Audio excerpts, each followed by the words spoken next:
Hey, welcome back to another episode of the $1 Million Body Podcast. I'm your host, Nate Palmer. And if you're here, it's because you're a high performer, real estate agent, business owner, or someone who's interested in maximizing their physique, your finances, and your family time using fitness and nutrition as force multipliers in your life.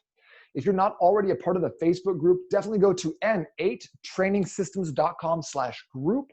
That's where we stream these podcast episodes every Monday. You can join in and ask questions. There's a ton of cool stuff happening in the group, as well as a mass amount of free content and resources that can get you set up with right on the way to your goals. So again, go to n8trainingsystems.com/group to join us there. If you're already in the group right now and watching us live, we're excited. Well, I'm excited. I'm super excited because we're going to be talking today about how to have more energy and burn more fat using a superpower that we humans innately have. But most of us don't know how to access this superpower, and or worse, most of us let this run our lives, and instead of having the desired effect of burning fat and keeping you hyped up, it actually will tear you down, add to additional belly fat, and just generally grind you into oblivion until you're extremely sad. So let's not do that. Instead, let's opt for the better version of that. So before we jump in and talk about the nervous system and how to manipulate it to our end goals, I want to give a shout out to some people. That's what we do here. I want to give a shout out right now to Julie Davis. Julie is working right now on the $1 Million Body program. She's crushing it. Lost a few pounds just in the first week.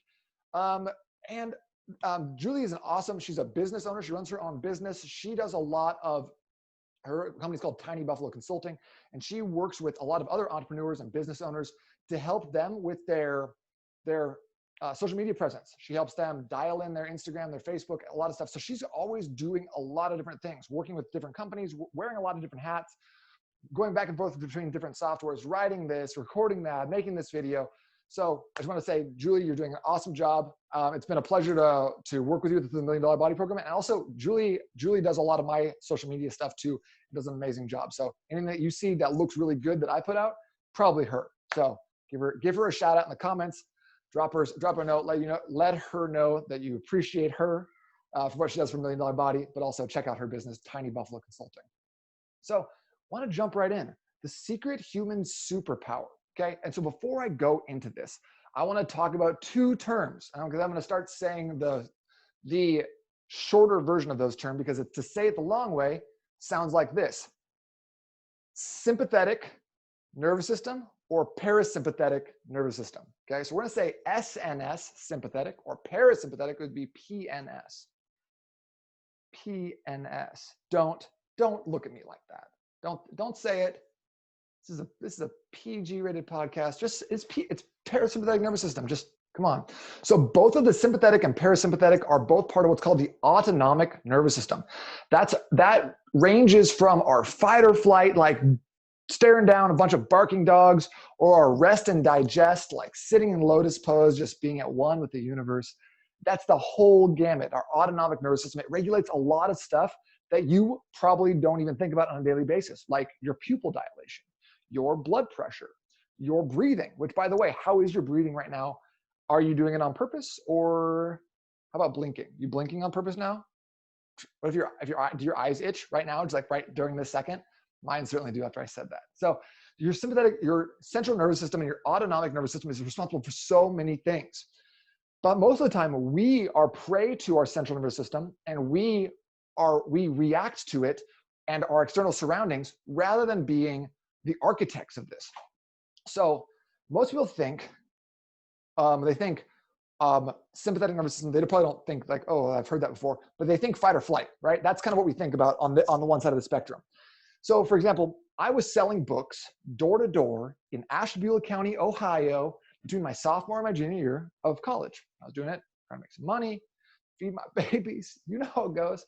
And so I started working with this company, and we were working 8 a.m. to 9:30 p.m., Monday through Saturday, every single day, knocking on doors. Hello, Mrs. Jones. I'd like to sell you some books, help your kids with school. Most of the time they'd be like, no, get out of here. But sometimes on really special days, you come up to a door and you're like, man, I got a good feeling about this. And you knock on the door, you're like, stand back. You're like, I got my books right here, right? And I'm looking at them. I'm not looking at the door, I'm looking at the books. So I'm like looking at my books. I'm like, oh shit. I'm just really waiting for them to open the door, but I'm looking busy, like I have a lot of stuff going on. And then someone would come out and they would say to you, They'd point a gun right at you and say, get the f off my property. And that, let me just tell you right now, that simulates some fight or flight reflexes. So all of a sudden, all the blood goes to your muscles, tightens you down. It gives you vasoconstriction. So you get really, really tight. Your heart rate goes through the roof. Your blood pressure goes way up. Your pupils dilate and your body dumps a ton of what's called epinephrine or adrenaline, just dumps in your system. And all of a sudden your heart's like, and you're like, yes, sir. And you're running away. And sometimes they let dogs out on you. That's fun too. That only happened to me 2 times during the summer, but one time someone pointed a revolver directly at my forehead and said, get off my property. And I thought to myself, maybe books just isn't for me. Then I went on to sell more books that day. But the lesson is the same. Like sometimes, like a tree falling, something falling, a car accident, if you ever had the misfortune to be one of those, something surprising and scary will stimulate your body to produce this adrenaline response, okay? And so I want to say right now, like that is the farthest, like that's the most extreme, intense version of that sympathetic, that SNS response, okay? On the other side, maybe you've gone to a yoga class before. Maybe you've done hot yoga. Maybe you are an extremely Zen person and you found yourself in what they call final shavasana. And so final shavasana is what another word for that is corpse pose. It's basically where you're laying on your back with your hands straight at your side. And if you're like me, what you'll do is you'll eventually drift off to sleep and start snoring softly while the instructor is talking in a very relaxing inhale, exhale voice. So you start snoring and then everyone's like, hey, wake up. Hey, shut up. Hey, shut up. And that is an example of that really, really far side of that parasympathetic nervous system, that rest and digest, fully relaxed, like letting out little baby farts because you're so relaxed during yoga. Maybe I've never been there personally, but maybe you know someone who has. So that's what those 2 states exist in. But it's not just binary. It's not yes or no. It's a spectrum, right? Now, for so many of us, when we talk about the nervous system, everyone emphasizes the parasympathetic nervous system. They tell you that we need to do more meditation, more yoga, more relaxation, things like that. And the reason for that is very, very important. It's because humans, especially people who are, in first world countries, who have normal 40-hour work week jobs, we spend a lot of time in that like not like fight or flight, but in kind of a chronic low-grade stress. We're like, this traffic's bugging me. Oh man, politics. You heard about politics? That's so annoying. This old guy's making me mad. Or like, we're just constantly on edge. We're getting graded by little things. So we're always like a little bit here, like shaking a little bit, but we're never giving ourselves a chance to recover. So most of the time when people talk about the central nervous system, we're talking about the parasympathetic sympathetic state. So what I want to tell you today is something that's a little bit controversial, because I believe that a lot of great stuff happens in the sympathetic state, in SNS, because that's where we're going to get a lot alertness from, extra blood to our muscles. We're going to get, you're going to dump a lot of glucose into your bloodstream for an energy boost. Your digestion decreases, which can be a good thing. And my favorite thing here, is you release stored energy.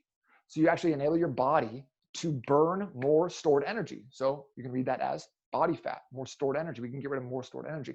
So the key here is doing it in a smart way where we are not holding on and staying in a chronic low-grade SNS state, but using the peaks and the valleys here to get what we want out of our life, okay? And using this to build a leaner physique, because we're actually using our central nervous system and our autonomic nervous system to burn fat on demand, okay?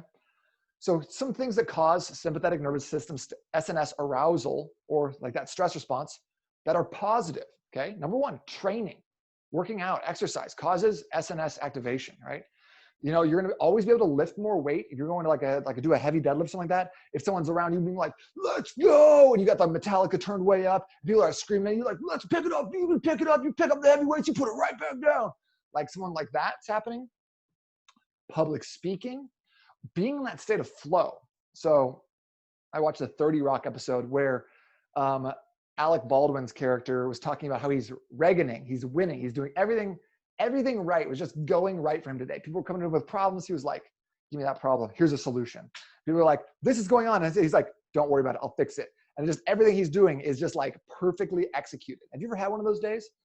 I feel like I was in one of those states one time, and it happened at like a really great time for me because I was actually giving a speech at a conference in Long Beach. And for whatever reason, I was really struggling with technology. So I was getting up and none of my notes were working. I was used to having like my notes on one screen and then my PowerPoint on the other screen. All I had was my PowerPoint, which is just mostly pictures. But for whatever reason, it just like the notes just kept coming to me as I needed to say them. And I was just kind of just speaking, and I'll be honest with you, I thought I was really funny. I thought I was killing the jokes, coming up with great stories and anecdotes just on the spot. And I don't remember what I said at all. I had it all videotaped, but I definitely like blacked out. I just felt like I was in the flow state. So even though there was problems with technology, problems, all these issues, I could say whatever and it was working for me. So I don't know. Have you ever been in that state? What was that like for you? How did you feel like you got there? How did you feel like you stayed there? One other way to stay in that SNS zone is fasting, eating a very, very low energy diet. Having less food will enable you to stay more SNS dominant. And the reason for that is that as hunters and gatherers, when we go out and we're having a big meal, that's not the time when we go hunting. We go hunting when we're hungry.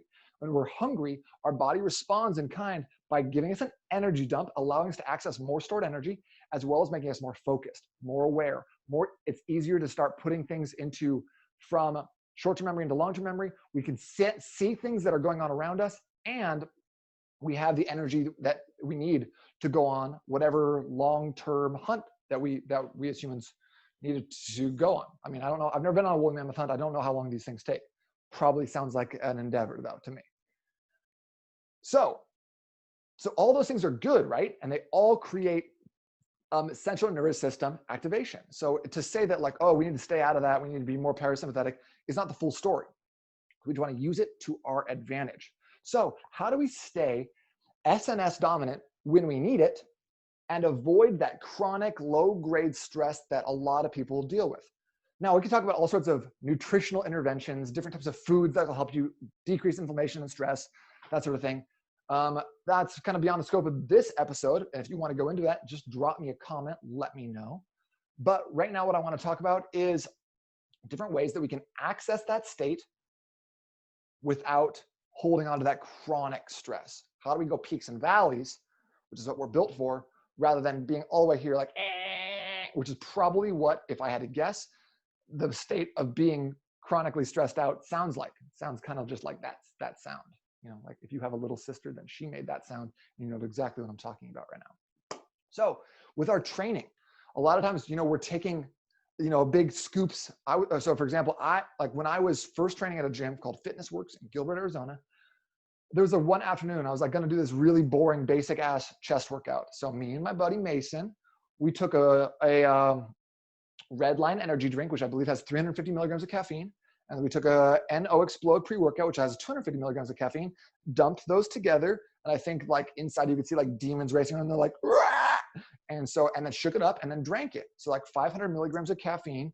And I was hearing colors and just, seeing noises and stuff. It was very intense experience. And then I went and did like 4 exercises for my chest and then quit. And so that is a great way to stay in low or even high grade central nervous system dominance. So what we want to do to alleviate this is give ourselves a buffer zone when we're training. So number one on training, decrease your use of stimulants. If you're training afternoon, don't rely on a stimulant pre-workout. There are a lot of great stim-free pre-workouts out there, as well as a lot of things you can take before training that can help increase your muscle volume, like vascular dilation, which allow more blood flow to the muscles, things that you can increase alertness that are not going to hold on to like that are not going to keep you awake at night, or not going to jack up your CNS and not let you back down. So decrease stimulant usage. Number 2, here's a great one that you can do, and it's so simple, it doesn't cost anything. Finish your training session, and then allot yourself a 5-minute space to just sit quietly and focus on your breathing. train, and then sit quietly. You can meditate, you can lay on the ground, you can just do some deep breathing, you can listen to a podcast, whatever that looks like for you, but give yourself a 5-minute minimum space to just take some deep breaths rather than even like a cool down on a treadmill or on a bike. This can be extremely important because it's going to really bring balance to the force of your CNS. You're going to balance out that high level of SNS with a great level of PNS and go into the next activity that you're doing with like some calm, cool, calm, and collected, 300. Number 2, here's an easy one. And we talked about this last time, 3 things to give up to have a great life. Number 2, turn off the news. The news is based off of fear and anger, period. That's what they sell. That's what they do because they want to sell ads to people. And there's nothing that's going to keep you watching the news longer than you being outraged or you being afraid, period.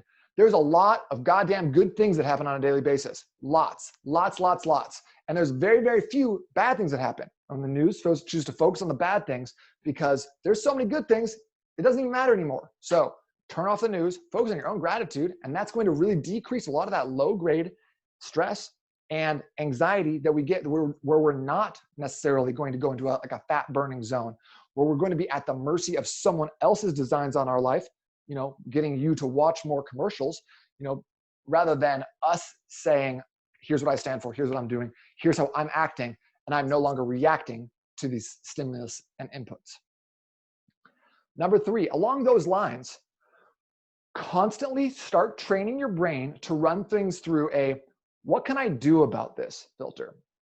You might have heard the serenity prayer. God grant me the ability to accept the things I cannot change, something else, and courage to change the things that I can.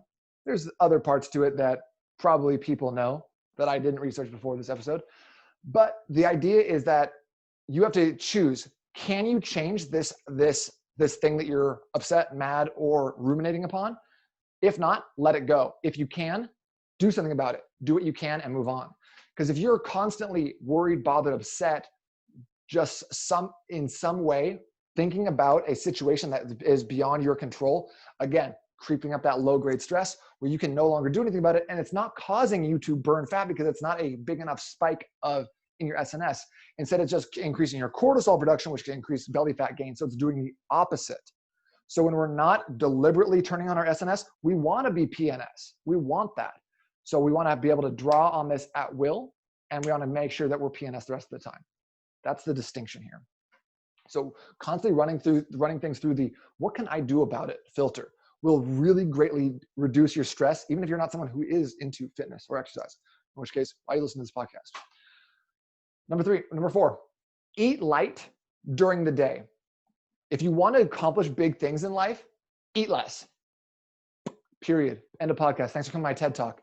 If you want to accomplish big things in life, eat less, because when you eat less, your digestion doesn't need to be constantly turned on. You have more ability to access your blood flow to your brain. You'll be able to think faster, be quicker on your feet, and just make sure that you're feeling, you have the feeling of focus, because no longer is everything pulling you towards your gut, and you can actually use the energy and nutrients you have for your brain. Eat less. Number 5, sleep better. Okay, making sure that you're getting enough sleep, because if you're only getting 4 hours of sleep a night, then you're not going to be able to get ever recover well enough to have the rested feelings to be able to actually suppress that cortisol, turn on your body's natural autophagy. So resting, giving yourself plenty of time, 7 to 9 hours in that PNS state, which is that deepest relaxation state, is a great way to make sure that you have the energy for the SNS states, and also you've established a strong enough baseline of the PNS. In the interest of sleeping, number 6, write down in a PM 3 things that you need to accomplish for tomorrow. Take the things out of your brain that will bother you during the night, that will cause you to wake up, cause you to think about, oh, I got to do this. I got to call this person. I got to get back to this email. I forgot I got to respond to this thing. Take them out of your brain, put them on a piece of paper. You're going to sleep a lot better knowing that you're not going to forget them. And that way you're going to allow your brain to quickly go into the PNS state and have the knowledge that you don't have to worry about this because it's already been taken care of. It's a simple thing, takes you 1 minute and will make a huge difference on your sleep. 7, if you're the type of person who is working, doing a lot of things, wearing a lot of hats, like Julie Davis, what you want to do is you want to do your focused work, get into it, and then you want to take a break. Okay. Some people like Brendon Burchard recommend a 50-minute work session with a 10-minute break. If you want to do 55 and 5, if you want to do 57 and 3, if you want to do 90 and 30, that's up to you. But you need to have scheduled times to stand up, take that breath, and move on with your life. Because if you are always trying to go, you'll find that your productivity, your focus, your energy decreases over time. And then at that hour 2, when you're trying to concentrate deeply, you'll be at half your ability level, whereas a 5 or 10-minute break could have given you back the ability to be, again, working at 100%. It's ebbs and flows. It's up and down. We don't want to constantly be here, because remember that sound? I'll do it again. We don't want to be at that level. We want to make sure that we're giving ourselves plenty of time to take breaks. On your breaks, number 8, you can go on a quick walk. A 10-minute walk is magic for resetting yourself. Like taking a shower, you're going to get a lot of new ideas. You're going to be able to think deeply about different things. It's going to stimulate different parts of your brain, and it's going to put you into that PNS state and allow you to get back to SNS when you're ready for it. I also really love a 10-minute walk after lunch to help you digest things and get you back to that zone where you're able to start turning the SNS on when you need it. Number 9, deep diaphragmatic breathing. So hand on your chest, hand on your stomach, deep breaths in, trying to fill your belly up with air and not let your chest or shoulders rise up towards your ears. That deep diaphragmatic breathing is going to calm you down, put you in that PNS state, and again, let you access that SNS as needed. This is also a great thing to do, kind of what we talked about after the workout. So it can relate to that number 1, training, and then 5 minutes of meditation, deep breathing, relaxation. And then number 10, we already talked about, was decreasing the reliance on your stimulants during your workouts. But also, stimulants during your workouts is one thing, but if you're just the type of person who's just crushing Monster energy drinks and Red Bulls and coffee all day long, then having that sort of thing, that's artificial SNS activation, and you're never really going to get energy from the can. What you're going to do is you're going to borrow energy from that can, but you have to pay it back later. You owe for that. Okay, so it's not like you just get to keep that energy. So it's going to come from your sleep. It's going to come from tomorrow. It's going to come from 4 weeks from now when you don't even expect it. But decreasing your reliance on stimulants by actually allowing yourself to be up and then be down, and then be up and then be down several times throughout the day is going to enable you to burn more fat fast. It's going to enable you to access the focus, the energy that you need when you need it. And it's also going to keep you from having that low grade, that middle level, that medium, that average bullshit that everyone is always dealing with, in the US at least. So this has been a special episode of the $1 Million Body Podcast, where we talked about the human superpower for focus, for energy, and for fat loss. Okay, and if you can get this and figure this out, where you get away from that mid-level and instead go up and then relax, and then get up a little bit and then relax again, and you're doing it on demand at your time frame when you need it, rather than when you're being reactionary to the news, to social media, to your boss, to all the other stimulants and stimulations that we have in life. And I put it on the number 3, the constantly run things through a what can I do about this filter. But I think that might be one of the most powerful aspects of controlling your central nervous system, because it's going to enable you to release the things that you have no control over and own the things that you can control. So giving you that internal locus of control, where you're actually being like, I am responsible for that. I am responsible for my mood and my energy and how I show up today. I am responsible for my energy at the gym. I'm responsible for this kick-ass presentation that I'm about to do. I'm responsible for my family, the people around me. I'm responsible for my own health. I'm responsible for how, the respect that the people that I love give to me, and nothing else. And outside of that, I'm not responsible for what white geriatrics in the White House. I'm not responsible for what the news says. I'm not responsible for so many other things that we tend to stress about on a daily basis. So think about that. Let me know does that make sense? Do you have any questions about how to activate your SNS and reactivate your PNS to every time, man, I'm a 12-year-old. Oh man, it's hard. It's hard, but you know, like again, I can't control what comes out of my mouth, right? That's the lesson here. I heard someone say recently that you were offended. They said, they was talking to someone, they said, you were offended by that? Well, I thought it was funny, and that's why I'm happier than you. So I'll leave you with that thought. Once again, this is the $1 Million Body Podcast. I'm Nate Palmer. If you like this episode, share it with someone else. Leave me a review on iTunes or Stitcher, and call your mom. Tell her you love her. She would like that. Just trust me on that.